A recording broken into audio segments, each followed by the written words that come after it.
Hi, schön, dass du dir die Zeit nimmst und bei mir vorbeischaust. In diesem Video werde ich ein bisschen versuchen zu erklären, wie der Heilige Abend oder auf Polnisch Wigilia gefeiert wird.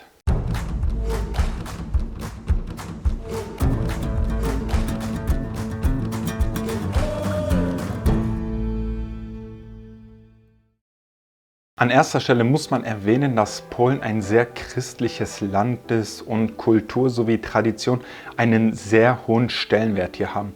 Und das merkt man natürlich auch in der Weihnachtszeit sowie in der Vorweihnachtszeit.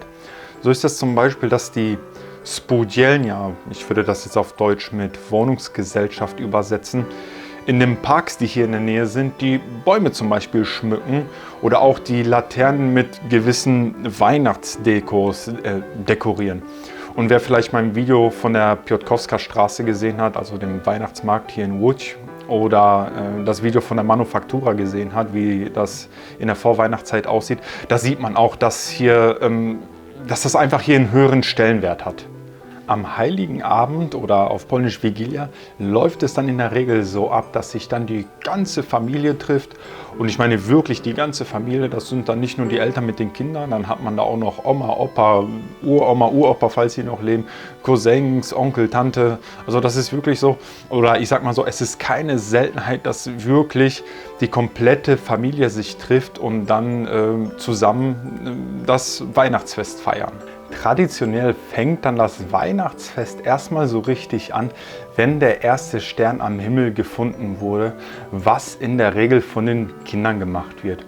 Der erste Stern am Himmel soll den Bethlehemstern symbolisieren. Wenn dann der erste Stern gefunden wurde, teilt man sich dann in der Regel die Oblate. Oblate kann man so ein bisschen mit Esspapier vergleichen und soll ein Zeichen der Liebe und Freundschaft sein. Und das sieht im Prinzip so aus, dass jeder zu jedem geht und dann reißt man sich ein Stück gegenseitig von der Oblate ab und wünscht sich dann alles Gute. Nachdem sich dann alle gegenseitig alles Gute gewünscht haben, setzt man sich dann zusammen an einem wirklich sehr reich gedeckten Tisch mit 12 fleischlosen Gerichten. Die 12 Gerichte sollen die 12 Apostel symbolisieren. Und bei den Gerichten handelt es sich in der Regel um zum Beispiel Fischgerichte wie Karpfen oder, wie wir jetzt hier im Bild sehen können, selbst eingelegter Hering von meiner Frau. Es sind auch Suppen auf dem Tisch, wie zum Beispiel Barszcz, auf Deutsch rote Betesuppe, oder eine Pilzsuppe kann es auch sein. Pierogi mit Kraut und Pilzen kann es auch geben. Und zum Nachtisch hat man dann auch, was sehr traditionell ist, Makowiec. Das ist sowas in der Art wie eine Mohnrolle. Dann hat man auch noch zwei Sachen, die auch sehr traditionell sind.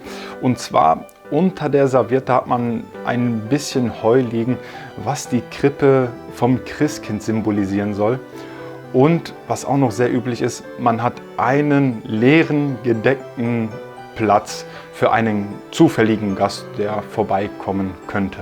Nachdem sich dann alle den Bauch vollgeschlagen haben, kommt es dann zur Bescherung. Doch traditionell bringt hier nicht der Weihnachtsmann die Geschenke, sondern das Christkind. Eins der letzten Weihnachtsbräuche ist die Pasterka. Die Pasterka ist die Mitternachtsmesse und soll die Hirten symbolisieren, die die Geburt Christi feierten. Man macht das dann traditionell, indem man um Mitternacht in die Kirche geht und Weihnachtslieder singt. Eine Sache darf man aber nicht vergessen, und zwar die Weihnachtsfabeltiere. Man sagt, dass um Mitternacht die Tiere miteinander sprechen, um den Menschen die Geburt Christi zu verkünden.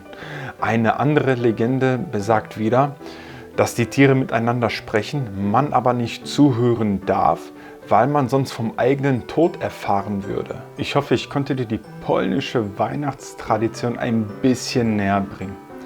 Auf meinem Kanal dreht sich alles rund um das Thema Polen. Also wenn du in Zukunft auch keine Videos mehr zum Thema Polen verpassen möchtest, hinterlass mir doch bitte ein Like, abonniere den Channel und vergiss auch nicht gleich die Glocke zu aktivieren. Kostet dich wirklich gar nichts und würde mir und dem Kanal wirklich sehr weiterhelfen. Ich danke dir, dass du dir mein Video bis zum Ende angeschaut hast. Frohe Weihnachten, bleib gesund und bis zum nächsten Mal.